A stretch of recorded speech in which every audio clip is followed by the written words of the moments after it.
Hello friends, welcome to Uttarakhand achiever. आपकी forester की series को आगे बढ़ाते हुए जो आपका नेक्स्ट जो चैप्टर है वो है पीरियोडिक प्रॉपर्टीज और पीरियोडिक एलिमेंट्स के बारे में। उसका पहला क्वेश्चन आपके पास है, metallic character in periodic table from left to right. Left to right जाने पर, बाएं से दाएं जाने पर जो मेटलिक करेक्टर है उस पर क्या असर पड़ता है। तो आपको पता है हमारे पास टोटल जो हमारे पास एलिमेंट्स हैं वो 118 है, और जो लेफ्ट में रखे हुए एलिमेंट्स हैं जिनको हम एस ब्लॉक एलिमेंट्स बोलते हैं। एस ब्लॉक एलिमेंट्स क्यों बोलते हैं? क्योंकि उनके लास्ट सेल के जो इलेक्ट्रॉन या फिर लास्ट बैलेंस इलेक्ट्रॉन होते हैं वो एस ब्लॉक में जाते हैं, इसलिए उनको क्या बोलते हैं? एस ब्लॉक एलिमेंट बोलते हैं। बीच में डी ब्लॉक एलिमेंट आ जाते हैं जिन्हें हम ट्रांजिशन एलिमेंट्स बोलते हैं, और यहाँ पर पी ब्लॉक एलिमेंट आ जाते हैं जो नॉन मेटल्स होते हैं। और जो ये नंबर दिए हैं 2, 10 और 6, ये किस कारण दिए जाते हैं? क्वांटम नंबर्स के कारण दिए जाते हैं।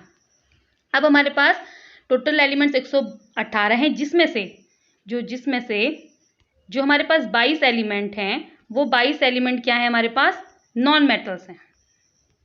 और 22 में से क्या, जो 10 एलिमेंट्स हैं वो गैस हैं, जो 11 एलिमेंट्स हैं वो गैस हैं, जो 10 एलिमेंट्स हैं वो सॉलिड हैं, और बचा हुआ एक एलिमेंट है जो नॉन मेटल है और क्या है आपके पास?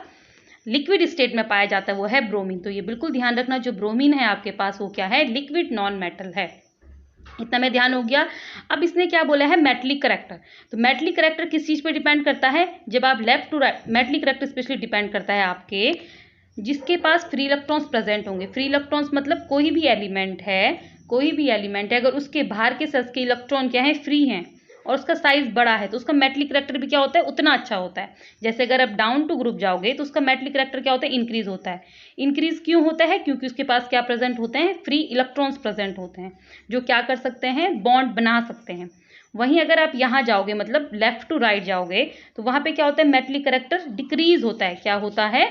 डिक्रीज होता है। क्यों? क्योंकि शील्डिंग इफेक्ट के कारण। जो शील्डिंग इफेक्ट के कारण क्या होता है? मेटलिक करेक्टर डिक्रीज होता है। क्यों? क्योंकि इसका साइज भी क्या होता रहता है? छोटा छोटा होता रहता है, जिस कारण इसके पास क्या प्रेजेंट नहीं होते? इलेक्ट्रॉन्स प्रेजेंट नहीं होते हैं। किस चीज़ के लिए? बॉन्ड बनाने के लिए। कैसा बॉन्ड बनाने के लिए? मेटलिक बॉन्ड बनाने के लिए। तो जो हमारी मेटलिक करेक्टर की प्रॉपर्टी है वो डाउन टू ग्रुप क्या जाती है? इंक्रीज होती है, पर जो हम लेफ्ट टू राइट जाते हैं वो क्या जाती है? डिक्रीज हो जाती है। अब हमने यहाँ पे एक वर्ड नाम लिया, शील्डिंग इफेक्ट। तो हम देखेंगे शील्डिंग इफेक्ट क्या चीज़ होती है। तो जो शील्डिंग इफेक्ट होता है, नाम शील्डिंग इफेक्ट को हम क्या बोलते हैं? स्क्रीनिंग इफेक्ट बोलते हैं। तो जो शील्डिंग इफेक्ट है, शील्ड मतलब क्या होता है? स्पेशली जब क्या करते हैं, किसी चीज से हम अपने आप को बचाते हैं तो हम शील्ड का यूज करते हैं। वैसे ही जो अंदर के इलेक्ट्रॉन होते हैं, या आपके पास प्रोटॉन है, ये एक अंदर के इलेक्ट्रॉन है, ये इसके बाहर के इलेक्ट्रॉन की सेल है।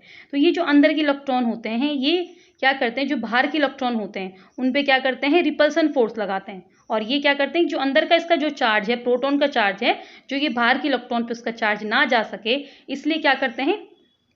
उस पर क्या करते हैं? रिपल्सन फोर्स लगाते हैं। और उसी रिपल्सिव फोर्स के कारण जो साइज होता है क्या हो जाता है? बड़ा होने लग जाता है। अगर साइज ये है तो साइज क्या होने लग जाएगा? बड़ा होने लग जाएगा।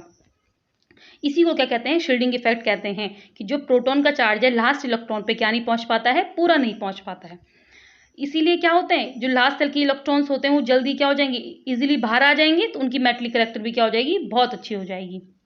तो इसका आंसर क्या होगा आपके पास? इसका आंसर आपके पास होगा लेफ्ट टू राइट जाने में क्या होते हैं? ये डिक्रीज होते हैं। Next question, the most electronegative element have electronic configuration.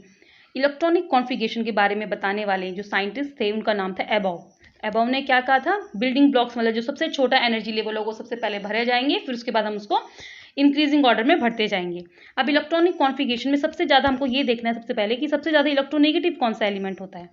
Electronegativity होती क्या चीज़ है? इलेक्ट्रोनेगेटिविटी क्या होती है? अगर कोई चीज़ में बॉन्ड बन रहा है, अगर कोई बॉन्ड बन रहा है तो उस एलिमेंट की प्रॉपर्टी इस पूरे के पूरे बॉन्ड को अपनी तरफ लेने, इस पूरे के पूरे बॉन्ड को अपनी तरफ लाना, वही क्या होती है? इलेक्ट्रोनेगेटिविटी होती है। अब ये अपनी तरफ लाता क्यों है? क्योंकि इसका साइज क्या होता है? छोटा होता है, स्मॉल साइज का होता है। और स्मॉल साइज के होने के कारण जो उसका प्रोटॉन का चार्ज है वो बाहर कोई इलेक्ट्रॉन जो आना चाहता है उसको भी खींच लेता है। तो यहाँ पे क्या होगा? जो ये फ्लोरीन है ये इस चार्ज को क्या करेगा? अपनी इस बॉन्ड के जो 2 इलेक्ट्रॉन होंगे उनको अपनी साइड लेने की कोशिश करेगा, और इस पे क्या आ जाते हैं? फिर पार्शियली पॉजिटिव चार्ज आ जाएगा किस पे? हाइड्रोजन पे। और फ्लोरीन पे क्या आ जाएगा? Partially negative charge. Partially charge ये बता रहे हैं कि कंप्लीटली बॉन्ड क्या नहीं हुए हैं, शेयर नहीं हुआ, मतलब कंप्लीटली बॉन्ड को लिया नहीं गया है, पार्शली बॉन्ड को लिया हुआ है। अब सबसे पहले हमने को ये जानना है, अब तो हमको पता चल गया ये क्या होता है, इलेक्ट्रोनेगेटिविटी क्या चीज हुई। अब जो पीरियोडिक टेबल में, पूरे पीरियोडिक टेबल में सबसे ज्यादा जो मोस्ट इलेक्ट्रोनेगेटिव एलिमेंट है वो है फ्लोरीन। कौन है? फ्लोरीन। फ्लोरीन किस फैमिली में आता है? हैलोजन फैमिली में आता है। हैलोजन फैमिली में कौन कौन से मेंबर आते हैं? Fluorine, chlorine, bromine, iodine. और डाउन द ग्रुप जाने में साइज बढ़ता रहेगा तो इलेक्ट्रोनेगेटिविटी भी क्या होती जाएगी? कम होती जाएगी। अब फ्लोरीन, फ्लोरीन कितने नंबर पे आता है? फ्लोरीन आता है 9 नंबर पे। कितने पे आता है? 9 पे आता है। अब लिखेंगे जो अबव ने दिया था जो रूल, 1s2, 2s2, 2p, फिर क्या हो जाएगा? 5, 6, 7, 8, 9, तो ये पूरा 9 हो गया। अब जैसा हमारे पास इलेक्ट्रॉनिक कॉन्फ़िगरेशन ये वाला कहाँ दिख रहा है? 2s2 और 2p5, तो 2s2 और 2p5 हमें कहाँ दिख रहा है? इसमें दिख रहा है 2s2, 2p5। तो ये इलेक्ट्रॉनिक कॉन्फ़िगरेशन किसका होगा आपके पास? फ्लोरीन का इलेक्ट्रॉनिक कॉन्फ़िगरेशन होगा। ध्यान रखना जो मोस्ट इलेक्ट्रोनेगेटिव एलिमेंट हमारे पीरियोडिक टेबल में वो कौन है? फ्लोरीन है। Next question, in period from left to right ionization potential. जब आप लेफ्ट टू राइट जाओगे पीरियड्स में, कितने हमारे पास होते, कितने पीरियड्स हैं उसमें? पीरियोडिक टेबल में, मॉडर्न पीरियोडिक टेबल में 7, और जो ग्रुप्स हैं वो कितने हैं हमारे पास? वो ग्रुप्स हैं हमारे पास 18। और ये देने वाले कौन थे? ये देने वाले थे हेनरी मोसले। तो father of modern periodic table Henry Moseley. इन्होंने क्या किया था? एक्सरे स्पेक्ट्रोस्कोपी से फाइंड आउट की थी न्यू पीरियोडिक टेबल। और हमको क्या दिया था? मेन कंपोनेंट कौन सा दिया था? एटॉमिक नंबर के बारे में बताया था कि एटॉमिक नंबर क्या चीज होती है। अब आयनाइजेशन पोटेंशियल होती क्या चीज है? आयनाइजेशन पोटेंशियल किसको कहते हैं? आयनाइजेशन एनर्जी ही क्या होती है? आयनाइजेशन पोटेंशियल होती है। आयनाइजेशन एनर्जी क्या होती है? वो एनर्जी की रिक्वायर्ड जिससे हम एक इलेक्ट्रॉन, जो लास्ट सबसेल का इलेक्ट्रॉन है, उसको क्या कर सकें? बाहर निकाल सकें। उसी को क्या बोलते हैं हम लोग? आयनाइजेशन पोटेंशियल बोलते हैं, फिर आयनाइजेशन एनर्जी बोलते हैं। जैसे कि Na इलेक्ट्रॉन निकाल दूंगी, तो एक इलेक्ट्रॉन निकालने में जो एनर्जी की यूज चाहिए होगी मुझे, उसी एनर्जी के यूज को हम क्या कहते हैं? उसी एनर्जी के यूज को हम कहते हैं आयनाइजेशन पोटेंशियल। ठीक है। अब आयनाइजेशन पोटेंशियल, अब लेफ्ट टू राइट जाने में देखो क्या होगा। अब देखो आयनाइजेशन पोटेंशियल मतलब अगर एक इलेक्ट्रॉन निकालना होता है तब तो ज़्यादा एनर्जी की जरूरत नहीं होगी। वहीं आपको अगर सेकंड इलेक्ट्रॉन निकालना होगा तो वहां पे आपको एनर्जी की जरूरत ज़्यादा पड़ेगी। तो वहां पे आपको क्या चाहिए होगा? ज़्यादा एनर्जी चाहिए होगी। तो आप जब लेफ्ट टू राइट जाते हो तो वहां पे क्या बढ़ते हैं? इलेक्ट्रॉन्स बढ़ने पे लगे रहते हैं। तो वहां पे आपको क्या होगा? निकालना क्या हो जाएगा? मुश्किल हो जाएगा। तो यहाँ पे हमको क्या पता चल रहा है? लेफ्ट टू राइट जाने में, लेफ्ट टू राइट जाने में जो आपका आयनाइजेशन पोटेंशियल है वो क्या होता है? इंक्रीज होता है। तो इसका ऑप्शन क्या हो जाएगा? इंक्रीज होता है। क्यों? क्योंकि नंबर ऑफ इलेक्ट्रॉन्स बढ़ जाएंगे और उनको निकालने में हमको क्या होगी? ज्यादा एनर्जी की जरूरत होगी। तो वहां से हम इलेक्ट्रॉन नहीं निकाल सकते। तो वहीं अगर यहाँ पे ये पूछता डाउन द ग्रुप जाने में क्या होगा, तो क्या होगा? डाउन द ग्रुप जाने में ये होती है डिक्रीज। तो आप ये हमेशा ध्यान रखना यहाँ पे आयनाइजेशन पोटेंशियल। और जब आप लेफ्ट टू राइट जाओगे तो लेफ्ट टू राइट जाने में क्या हो रहा है? हमारे पास इलेक्ट्रॉन्स बढ़ रहे हैं, उन इलेक्ट्रॉन्स को निकालने में एनर्जी की ज़्यादा ज़रूरत होगी। तो आयनाइजेशन पोटेंशियल क्या होगा? इंक्रीज होगा। और वहीं अगर आप डाउन द ग्रुप जाओगे तो क्या होता है? सेल्स बढ़ती हैं, सेल्स बढ़ती हैं, साथ साथ शील्डिंग इफेक्ट भी बढ़ता है। तो शील्डिंग इफेक्ट बढ़ने के साथ क्या होगा? आप इलेक्ट्रॉन को बहुत जल्दी निकाल लोगे। तो यहाँ क्या होगा? आयनाइजेशन पोटेंशियल क्या हो जाएगी? डिक्रीज हो जाएगी। क्योंकि हमको एनर्जी, वो एनर्जी की आवश्यकता क्या होगी? कम होगी। इसलिए क्या होगी? आयनाइजेशन पोटेंशियल भी क्या हो जाएगी? डिक्रीज हो जाएगी। Next question, highest size is of. सबसे बड़ा साइज इन चारों में से किसका होगा? तो आपको पता है डाउन द ग्रुप जाते हैं, सेल्स बढ़ता है, सेल्स बढ़ने के कारण क्या हो जाती है? साइज बढ़ जाती है। तो ब्रोमीन, फ्लोरीन, आयोडीन, क्लोरीन, इनमें साइज बढ़ेगा किसका? आयोडीन का, क्योंकि आयोडीन क्या होता है? लास्ट पे आता है। क्या होती है हेलोजन की फैमिली? फ्लोरीन, क्लोरीन, ब्रोमीन और आयोडीन। तो लास्ट में आपके पास आयोडीन आता है, इसलिए उसका सेल क्या होगा? बहुत बड़ा साइज का होगा। Next question, in periodic table in halogen group if we move from top to bottom then. तो हैलोजन फैमिली किसको बोलते हैं? आपको पता है ग्रुप 17 को हैलोजन फैमिली कहते हैं। अब नीचे जाओगे आप, मतलब टॉप से बॉटम जा रहे हो ग्रुप में, तो क्या होता है? इलेक्ट्रोनेगेटिविटी इंक्रीज होती है। अभी हमने पढ़ा इंक्रीज तो वो नहीं होती है। इलेक्ट्रोनेगेटिविटी इधर जाने में इंक्रीज होती है। अब देखो आयनिक रेडियस इंक्रीजेस। अब आयनिक रेडियस जो रेडियस होती है वो इंक्रीज होती है। तो अभी जो पहला क्वेश्चन किया था उसमें यही बोला गया था कि साइज क्या होते हैं आपके, बढ़ते रहते हैं। तो साइज बढ़ता रहेगा तो क्या हो जाएगा, आपकी आयनिक रेडियस भी क्या होती जाएगी, बढ़ती जाएगी। तो ये क्या होता है, आयनिक रेडियस इसकी क्या होती है, बढ़ती रहती है। तो पांचवें का आंसर क्या हो जाएगा, पहला वाला हो जाएगा, ionic radius increases. Next question, electronegativity in this order of element. आपको ये ऑर्डर दे दिया है एलिमेंट का, क्लोरीन, नाइट्रोजन और ऑक्सीजन और फ्लोरीन। इस ऑर्डर में बताओ कि इलेक्ट्रोनेगेटिविटी क्या हो रही है, डिक्रीज हो रही है, इंक्रीज हो रही है, सेम रहती है, क्या होती है। तो अभी देखा हमने इलेक्ट्रोनेगेटिविटी क्या होती है, इधर जब जाएंगे तो क्या होती है, वो इंक्रीज होती है। तो यहाँ पे क्या हो रही है, इलेक्ट्रोनेगेटिविटी इंक्रीज हो रही है। मतलब ये कम होगी, फिर ये कम होगा, फिर ये, और ये सबसे ज्यादा, मतलब सबसे कम किसकी होगी, सी की होगी, सी के बाद किसकी होगी, मतलब उसके सी से थोड़ा सा ज्यादा किसकी होगी, नाइट्रोजन की होगी, नाइट्रोजन से थोड़ी सी ज्यादा किसकी होगी, ऑक्सीजन की होगी, ऑक्सीजन की सबसे ज्यादा फिर उसके बाद किसकी होगी, फ्लोरीन की होगी।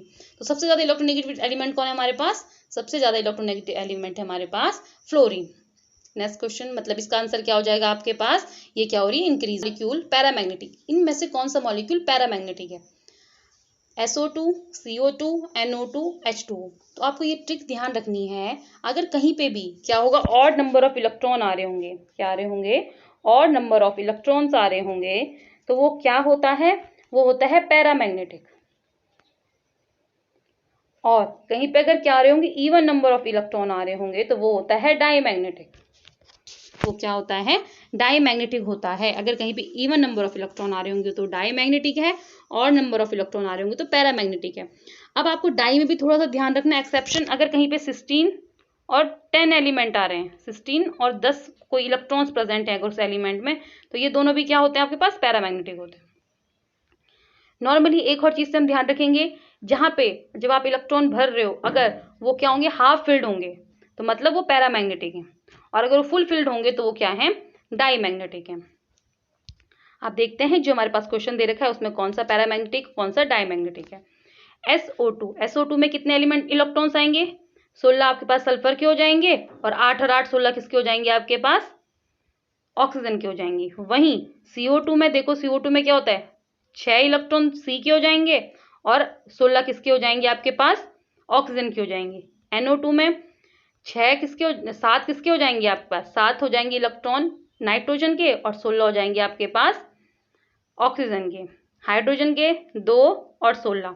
अब देखो यहाँ पे ऑड नंबर ऑफ इलेक्ट्रॉन किसके पास है, क्योंकि पैरामैग्नेटिक पूछा हुआ है, तो ऑड नंबर ऑफ इलेक्ट्रॉन किसके पास है, 16 और 16 32, इस पे तो नहीं है, तो मतलब SO2 तो है नहीं।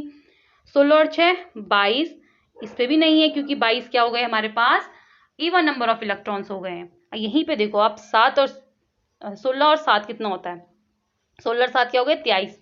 तो ये क्या आ गया आपके पास, और नंबर ऑफ इलेक्ट्रॉन्स आ गए, तो मतलब आपका पैरामैग्नेटिक एलिमेंट कौन सा हो गया यहाँ पे, NO2 आपके पास क्या हो जाएंगे, पैरामैग्नेटिक हो जाएंगे। और इसका बेसिक तरीका कौन सा है, जब हम लोग MOT मॉलिक्यूलर ऑर्बिटल थ्योरी से पढ़ते हैं, वहां से हम लोगों को क्या करते हैं, हम लोग वहां से पता चल जाता है कौन सा एलिमेंट क्या है, पैरामैग्नेटिक है और डाईमैग्नेटिक है। नेक्स्ट क्वेश्चन, नेक्स्ट है 1s2, 2s2, 2p6, 3s2 is the electronic configuration of an element. Now element is, आपको दे दिया है इलेक्ट्रॉनिक कॉन्फ़िगरेशन, और पूछा हुआ है कि इनमें से कोई एलिमेंट, कौन सा एलिमेंट इस इलेक्ट्रॉनिक कॉन्फ़िगरेशन में फिट होगा। तो सबसे पहले आपको जानना है, अभी हमने देखा जो नॉन मेटल्स हैं वो कहाँ रखे हुए, P ब्लॉक में स्पेशली रखे हुए हैं, और कितने हैं वो, 22 एलिमेंट्स हैं। अब जो मेटलॉइड्स हैं, मेटलॉइड्स कितने हमारे पास, 7 मेटलॉइड्स हैं, ध्यान रखना 7 मेटलॉइड्स हैं। मेटलॉइड्स क्या होते हैं, जिनके पास दोनों की प्रॉपर्टी होती है, मेटल्स की भी और नॉन मेटल्स की भी। इनर्ट गैस कौन कौन सी, इनर्ट गैस को हमने ग्रुप 18 में रखा हुआ है, जिसका पहला एलिमेंट क्या है, हीलियम, हीलियम के पास नियॉन, नियॉन के बाद आर्गन, आर्गन के बाद क्रिप्टॉन, क्रिप्टॉन के बाद जीनॉन, जीनॉन के बाद रेडॉन। ये जो गैस है ये हमारे पास एटमॉस्फेयर में नहीं पाई जाती है और सबसे भारी गैस होती है, ये आपको पहली बात ध्यान रखनी है इसके बारे में। दूसरी जो रेडॉन गैस है, इसको हम कैंसर थेरेपी में यूज़ करते हैं। और तीसरी बात यह है, जब क्या होता है, अर्थक्वेक आता है, तो अर्थक्वेक आने से पहले कौन सी गैस रिलीज होती है, रेडॉन ही गैस क्या होती है, रिलीज होती है। ठीक है, और अब हमारे पास जो एलिमेंट में सबसे ज़्यादा भारी गैस है वो कौन सी है, जीनॉन है, और जो हीलियम है वो लाइटेस्ट गैस है। और एक और बात, जब हम लोग बलून भरते हैं, जो क्या होते हैं, जो मतलब गुब्बारे होते हैं, उनमें कौन सी गैस भरी जाती है, हीलियम भरी जाती है। और जो हमारे सिलेंडर्स होते हैं, जो स्कूबा ड्राइविंग वगैरह करते हैं, उन पे जो सिलेंडर होती है, उनके सिलेंडर में भी हीलियम ऑक्सीजन और नाइट्रोजन भरी जाती है। ये बात ध्यान रखना। अब देखते हैं क्वेश्चन में क्या था कि इनमें से जो ये इलेक्ट्रॉनिक कॉन्फ़िगरेशन दे रखा है वो किसका है। तो ये किसका है, इलेक्ट्रॉन्स गिनेंगे पहले, 6 7 8 9 10 11 12, तो ये किसका है 12। 12 पे कौन आता है, 12 पे आता है आपके पास मैग्नीशियम। तो मैग्नीशियम किस ग्रुप का एलिमेंट है, मैग्नीशियम है S2 ग्रुप का एलिमेंट, मतलब जो हमारे पास 2s के एलिमेंट हैं। सेकंड ब्लॉक है S ब्लॉक का, जिसको एल्कलाइन अर्थ मेटल बोलते हैं, उसका एलिमेंट है, सेकंड एलिमेंट है कौन, मैग्नीशियम। तो ये क्या है, मेटल है आपके पास। नेक्स्ट क्वेश्चन देखते हैं, which one of the following is paramagnetic. Paramagnetic, यहाँ पे आप डाईमैग्नेटिक, क्योंकि सारे एलिमेंट यहाँ पे आप डाईमैग्नेटिक बताओगे, डाईमैग्नेटिक कौन कौन से हैं। तो अभी आपने देखा जो पैरामैग्नेटिक होते हैं उनके लिए क्या चाहिए होता है, पैरामैग्नेटिक के लिए ऑड नंबर ऑफ इलेक्ट्रॉन्स चाहिए होते हैं। क्या चाहिए होते हैं, ऑड नंबर ऑफ इलेक्ट्रॉन्स। वहीं डाईमैग्नेटिक के लिए क्या चाहिए होता है, इवन नंबर ऑफ इलेक्ट्रॉन। तो यहाँ पे देखो इवन किस किस के पास हैं, इसके पास 7 होते हैं, इसके पास 11 होते हैं, इसके पास 29 इलेक्ट्रॉन्स होते हैं। वहीं कॉपर के पास कितने हो जाएंगे, 28 हो जाएंगे। तो इवन नंबर ऑफ इलेक्ट्रॉन जिसके पास होते हैं वो क्या होता है, डाईमैग्नेटिक होते हैं। यहाँ पे डाईमैग्नेटिक कौन सा हो जाएगा, कॉपर प्लस हो जाएगा, कॉपर का आयन प्लस, मतलब कॉपर का आयन हो जाएगा। ठीक है, next question, which one of the following is strong reducing agent. अब रिड्यूसिंग एजेंट क्या होते हैं, जो खुद तो क्या होते हैं, जो खुद को ऑक्सीडाइज करते हैं पर दूसरे को रिड्यूस करते हैं, उन्हें क्या बोलते हैं हम लोग, रिड्यूसिंग एजेंट बोलते हैं। अब यहाँ पे रिड्यूसिंग एजेंट कौन है, सबसे अच्छा कह रखे हैं, सबसे अच्छा रिड्यूसिंग एजेंट कौन सा है, जिसका साइज सबसे छोटा होगा। सबसे छोटा किसका साइज होता है, जो फ्लोरीन होता है उसका साइज सबसे छोटा होता है, ये मोस्ट इलेक्ट्रोनेगेटिव होता है, इसलिए क्या होता है, स्ट्रॉन्ग रिड्यूसिंग एजेंट होता है पूरे के पूरे पीरियोडिक टेबल में। नेक्स्ट क्वेश्चन, कलरलेस आयन कौन से हैं। आपको पता है डी ब्लॉक एलिमेंट्स क्या दिखाते हैं, ट्रांजिशन एलिमेंट्स क्या दिखाते हैं, स्पेशली कलर दिखाते हैं। तो आपको इन चारों में बताना है कलर कौन नहीं दिखाएगा। तो आपको सामने ये टेबल आ रही है, टेबल में आपको दिख रहा है कि जो जिसपे 0 है स्पेशली वो क्या है, कलरलेस है। और जब डी पे क्या हो जा रहे हैं, 10 एलिमेंट्स पूरे भरे जा रहे हैं, वो कलरलेस है। तो आपको ये 4 एलिमेंट्स ध्यान रखने हैं, स्कैनेडियम, टाइटेनियम, कॉपर और जिंक के आयन, ये क्या होते हैं, स्पेशली कलरलेस होते हैं। अब क्वेश्चन देखते हैं, क्वेश्चन में दिख रहा होगा आपको कौन कलरलेस हो जाएगा, यहाँ पे कॉपर आयन क्या हो जाएगा आपके पास, कलरलेस हो जाएगा। तो आपको कलर, तो जो कलर वाले एलिमेंट्स उनको ध्यान रखने की ज़्यादा जरूरत है नहीं, पर जो कलरलेस हैं तो वहाँ पे आपको ध्यान रखना है कलरलेस कौन कौन से हैं। तो ये आपके पास था किसके बारे में, पीरियोडिक टेबल के कुछ इंपॉर्टेंट क्वेश्चंस के बारे में। Thanks for watching.